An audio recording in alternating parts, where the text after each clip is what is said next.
প্রতি বছর ২১শে জুলাই ধর্মতলায় তৃণমূল কংগ্রেসের শহীদ দিবস অনুষ্ঠিত হয়, আর সেই শহীদ দিবস ঘিরে জনজীবনে যে অসুবিধা সৃষ্টি হয় তার বিরুদ্ধেই কলকাতা হাইকোর্টে জনস্বার্থ মামলা দায়ের হয় এবং সেই মামলার শুনানিতে বিচারপতি রাজ্য প্রশাসন ও রাজনৈতিক দলের ভূমিকা নিয়ে কড়া মন্তব্য করেছেন।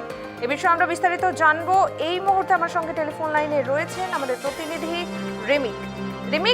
আদালত রাজ্য প্রশাসনের ভূমিকা নিয়ে প্রশ্ন তুলেছেন এবং ২১শে জুলাইয়ের সভা নিয়ে উষ্মা প্রকাশ করেছেন। কি কি জানালেন বিচারপতি?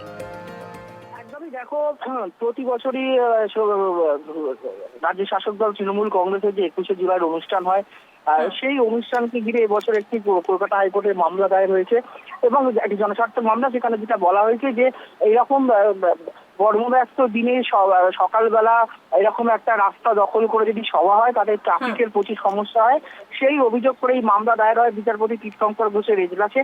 এবং সেই মামলাতেই এদিন কিন্তু রীতিমতো বিরক্তি প্রকাশ করলেন বিচারপতি তীর্থঙ্কর ঘোষ। আমি তো যারা বলছে, একদম ভিক্টোরিয়া হাউসের সামনে এই সভাটা প্রতি বছর হয় এবং ২১শে জুলাই যে মামলা সেই মামলার শুনানিতে আজকে রীতিমতো বিরক্তি প্রকাশ করেন তীর্থঙ্কর ঘোষ। তিনি পরিষ্কার বলেন যে এই সভা নিয়ে তিনি কিছু শর্ত দেবেন, যেহেতু আর বেশি সময় বাকি নেই, মাত্র আর ৪ দিন বাকি আছে, তাই এই সভা নিয়ে তিনি বেশ কিছু শর্ত দেবেন। আর যেহেতু বেশি দিন বাকি নেই, তাই জায়গা বদল এখনই করতে বলবেন না, কারণ আজকে বিচারপতি তীর্থঙ্কর ঘোষ পরিষ্কার বলেছেন এই মামলায় যে এই প্রত্যেক বছর ধরে এই ভিক্টোরিয়া হাউসের সামনে এই রাস্তা আটকে রাজনৈতিক দলের একটি বিশেষ রাজনৈতিক দলের যে এই সভা, তাতে সাধারণ মানুষের অসুবিধা হয়। যেহেতু এবছরের মামলাটা আজকে যখন শোনা আছে আর মাত্র ৪ দিন বাকি রয়েছে, তাই এখনই জায়গা বদল করা যাবে না।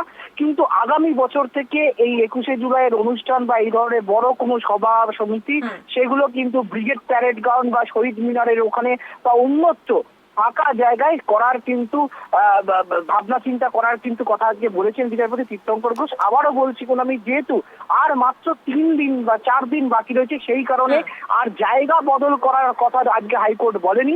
শুধু বলা হয়েছে যে কিছু শর্ত তারা দেবেন এবং আগামীকাল ইতিমধ্যেই এই ২১শে জুলাইকে উপলক্ষে বেশ কিছু বিজ্ঞপ্তি জারি করতে চলেছে কলকাতা পুলিশ, সেটা কলকাতা ট্রাফিক পুলিশ এবং কলকাতা পুলিশ।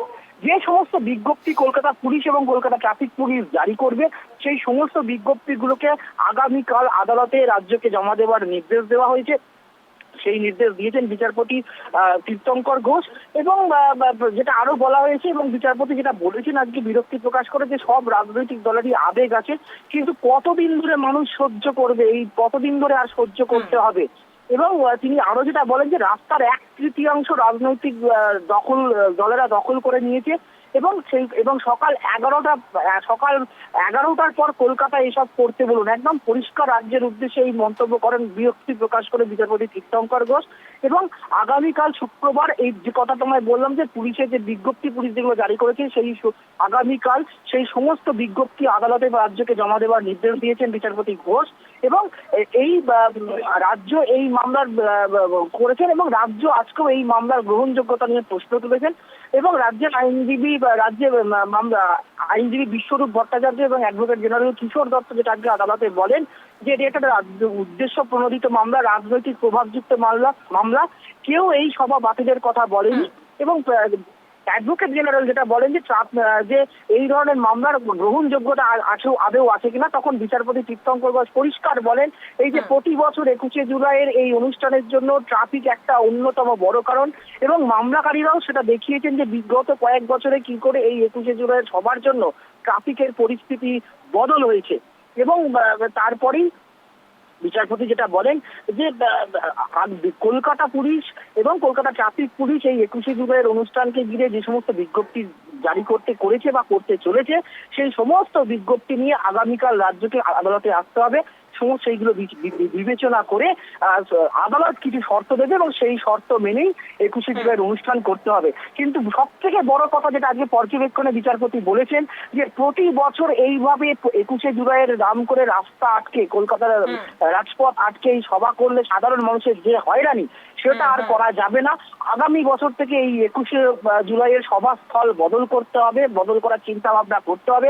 একদম স্পেসিফিক করে বিচারপতি বলেছেন, নয় শহীদ মিনার নয় ব্রিগেড প্যারেড গ্রাউন্ডে এই সভা করা হয়, এবং বিচারপতি তীর্থঙ্কর ঘোষ তা পর্যবেক্ষণে বলেছে আর কতদিন এইসব সহ্য করব আমরা, একদম পরিষ্কার বলেছেন।